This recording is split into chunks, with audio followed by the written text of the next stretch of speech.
آج ایک بڑا دلخراش واقعہ پیش آیا۔ کراچی میں راشن کی تقسیم کے دوران ایسی بھگدڑ مچی کہ خواتین اور بچوں سمیت 11 افراد اپنی جان کی بازی ہار گئے۔ میں اسلام آباد کی اشرافیہ کو خبردار کر رہا ہوں، بخدا خواہش کی بات نہیں کر رہا ہوں، لیکن آزاد کشمیر میں اب یہ آوازیں بلند ہونا شروع ہو گئی ہیں کہ اسلام آباد کے بجائے ہمیں دہلی کو آواز دینی چاہیے۔ کاروبار ہے کوئی نہیں، بے روزگاری ہے، مہنگائی نے تباہی مچائی ہوئی ہے۔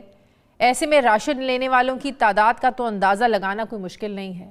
پاکستان میں کیا رکھا ہے؟ کشمیر، مقبوضہ کشمیر کے اندر، سری نگر کے اندر آپ یہ جا کر دیکھیں کہ وہاں وہ زراعت کو جو ہے اہمیت دے رہے ہیں۔ سرکاری مفت آٹے کے قطاروں میں آٹے کے بجائے موت بانٹی جا رہی ہے۔ آٹا نہیں بلکہ لوگوں کے بیچ ذلالت بانٹی جا رہی ہے۔ اب تک 8 افراد اپنی جان قربان کر چکے ہیں۔ ایسی افسوسناک تصاویر اور فوٹیجز سوشل میڈیا پر ہم سب کے سامنے آ رہی ہیں کہ انسان کام کے رہ جائے۔ حکومت نے عوام پر نئی قیامت ڈھانے کی ٹھان لی۔ وفاقی حکومت کی درخواست پر نیپنا نے فیصلہ سنا دیا۔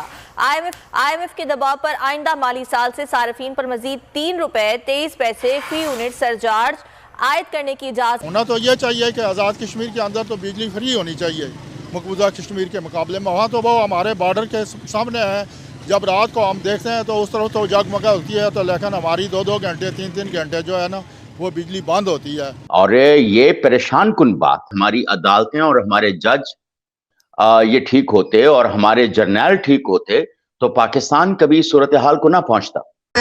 ہماری دوسری طرف ہماری LOC کی اس طرف چیزیں اشیاء خرد و روش اتنی سستی ہیں کہ جس سے ہم اپنے لوگوں کا پیٹ پال سکتے ہیں۔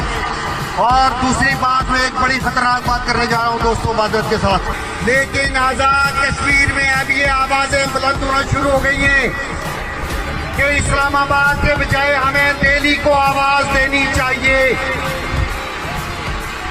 خدا کی قسم لوگ اس پہ سوچ رہے ہیں۔ اس وقت سے ڈرو کہ جب لوگ دہلی کو کال کریں گے کہ آگے ہماری حفاظت کرو، پھر کیا کرو گے؟ کشمیری ہیں یہ بیسیکل جو اس وقت پاکستان کی بقا کی جنگ لڑ رہے ہیں، اپنی آزادی کے ساتھ وہ پاکستان کی بقا کی جنگ لڑ رہے ہیں۔ تو ان کے ساتھ اگر ایسا ہوا ہے تو میں یہ کہتا ہوں کہ پاکستانی قوم کو یہ سوچنا چاہیے کہ ایسے کون سے عناصر ہیں جو کشمیریوں اور پاکستان کے درمیان نفرت پیدا کرنا چاہتے ہیں۔ ہم تو کشمیری جو ہے وہ پہلے وہ یعنی اپنے آپ کو پاکستانی سمجھتے ہیں، اور پاکستان جو ہے وہ اسلام کا قلعہ ہے، اس لیے کشمیری جو ہے وہ اس کے ساتھ ہمارا مرنا جینا جو ہے وہ جو ہے نا وہ پاکستان کے ساتھ ہے، اور کشمیریوں کے ساتھ اس قسم کا کرنا تو میں یہ کہتا ہوں یہ پاکستان سے دشمنی ہے، اور کشمیری قوم جو ہے یا کشمیری جو ہے اس سے کشمیر کے اندر ان ایسے لوگوں کی وجہ سے نفرت پیدا ہوگی۔ یہ بتائیں کہ جو انڈیا والی سائیڈ ہے وہاں پہ بجلی بھی بڑی سستی ہے، جموں کشمیر کے اندر یہاں پہ بجلی کے یونٹ بھی زیادہ ہیں، آخر وہ دن کب آئے گا کہ یہاں کا کشمیری بھی سر اٹھا کے کہے گا کہ مجھے وہ تمام رائٹس مل رہے ہیں جو باقی جموں والی سائیڈ میں مل رہے ہیں؟ بات کیا جس طرح آپ نے یہ کہا کہ پاکستان آزاد کشمیر جو ہے اس وقت تو آپ نیلم جو ہائیڈرو پاور ہے وہ بھی پاکستان کو بجلی سپلائی کر رہا ہے، منگلا ڈیم کس طرح کر رہا ہے، اور اس کے علاوہ اور بھی چھوٹے بہت سے جو مطلب ہے، لیکن ہمیں یہ افسوس ہے کہ بجلی کا بل تو ہمیں پاکستان کے برابر آتا ہے، ہمیں کوئی اس میں جو ہے نا ہماری طرف جو ہے نا وہ کوئی اس میں ہمیں رعایت نہیں دی جا رہی۔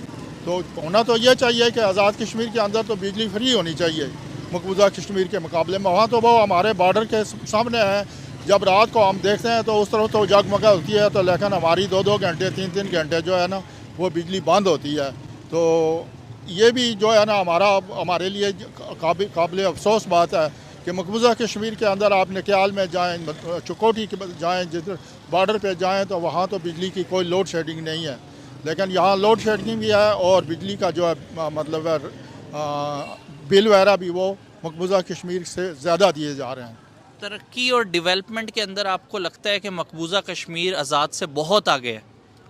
یہ آزاد کشمیر کے اندر بھئی جس طرح چونکہ وہ تو پہلے سے بھی مطلب ترقی یافتہ ہے، آپ دیکھیں سری نگر وغیرہ جو شہر ہیں، لیکن چونکہ ہمارا ایریا جو یہ پہاڑی زیادہ علاقہ ہے، تو اس لحاظ سے میں یہ کہتا ہوں کہ آزاد کشمیر بھی تعمیر و ترقی کے لحاظ سے وہ ان سے کام نہیں ہے. انسرٹینٹی قائم ہے. سر کیسے ہوگا, مزید نیچے کی طرف جائیں گے؟ بالکل, اگر لوگوں کی انا پرستی جو ہے وہ ملکی مفاد سے زیادہ ہو جائے گی تو پھر یہ کرائسس چلتا رہے گا اور یہ زیادہ بڑھے گا. اور ہم نے دیکھا ہے کہ جیسے اب ہم نے کئی دفعہ بات کی کہ جتنی اسٹیبلشمنٹ اس دور کے اندر اس کی تضحیق اور تحقیر ہوئی ہے اس سے زیادہ اب عدالتوں کی تحقیر ہو رہی ہے, اور یہ پریشان کن بات ہے. اور میں پچھلے دنوں بھی ایک انٹرویو میں کہہ رہا تھا کہ اگر ہماری عدالتیں اور ہمارے جج یہ ٹھیک ہوتے اور ہمارے جرنیل ٹھیک ہوتے تو پاکستان کبھی صورتحال کو نہ پہنچتا. ابھی اگر ہمارے تو ہوش کی باتیں ہیں, جب ہم کالج یونیورسٹی سے لے کے اب تک ہم نے کبھی نہیں دیکھا کہ جو کانسٹیٹیوشنل کرائسس کے اندر عدالتوں نے کوئی بہت زیادہ فعال اور مثبت رول ادا کیا ہو. آپ جنرل ضیاء الحق کی عدالتوں سے دیکھنا شروع کر دیں, اور جب جسٹس نسیم حسن شاہ ایک پبلک انٹرویو ٹیلی ویژن انٹرویو میں کہتے ہیں کہ میرے اوپر پریشر تھا بھٹو کو پھانسی لگانے کے لیے تو ہم کیا کر سکتے تھے, اور اس میں انہوں نے لفظ استعمال کیا تھا کہ جب آپ کی نوکری خطرے میں ہو تو آپ نوکری بچائیں گے یا کیا کریں گے. تو that is the state of justice in Pakistan, and this statement reflects what has been happening in Pakistan. یہ تو چلو ہمارے شعور کی باتیں ہیں نا, لیکن آپ اس سے پہلے بھی شاید ایسا ہی ہوگا, کیونکہ ہم نے تو مارشل لا کے سائے میں آنکھ کھولی تھی جب ہم کالج وغیرہ میں تھے, تو اسکول اور کالج اور پھر ساری صورتحال, اور ہم نے تو اپنا تعلیمی دور جو ہے وہ مارشل لا کے بعد ہمارا مکمل ہوتا ہے.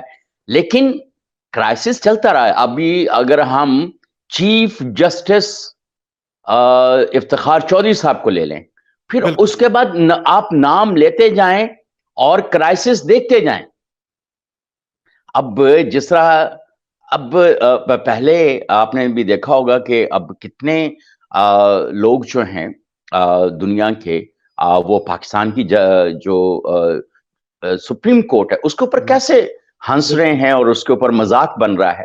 اور اسی طرح کی بات چند ہفتے پہلے فخر ہم اپنے جرنیلوں اور اسٹیبلشمنٹ کی کر رہے تھے. بالکل. اب آپ مجھے یہ بتائیے کہ وہاں پر بھی انا کا معاملہ تھا, یہاں بھی انا کا معاملہ ہے. جب پارلیمنٹ کہہ رہی ہے, جب سارے لوگ اور اینالسٹ لوگ جو ہیں جو پولیٹیکل اور آپ کے لا ایکسپرٹس اور آپ کی بارس کہہ رہی ہیں کہ اس کرائسس کا ایک ہی علاج ہے, وہ فل بینچ ہے, تو بندیال جسٹس بندیال کو اس میں کیا قباحت ہے کہ وہ اپنی انا ایک طرف رکھے اور ایک فل بینچ بنا دے؟ اس میں کیا پرابلم والی بات ہے؟ پہلے ایک بنایا, پھر دوسرا بنایا, اب پھر بینچ ٹوٹ گیا. فخر اتنے بینچ تو اسکول کے جو چھوٹے بچے ہیں وہ اپنی کلاسوں کے اندر نہیں توڑتے جتنے سپریم کورٹ آف پاکستان میں بینچ ٹوٹ چکے ہیں. تو یہ تو سپریم کورٹ آف پاکستان کے لیے صرف تحقیر کی اور تضحیق کی اور توہین تو بہت پیچھے رہ جاتی ہے.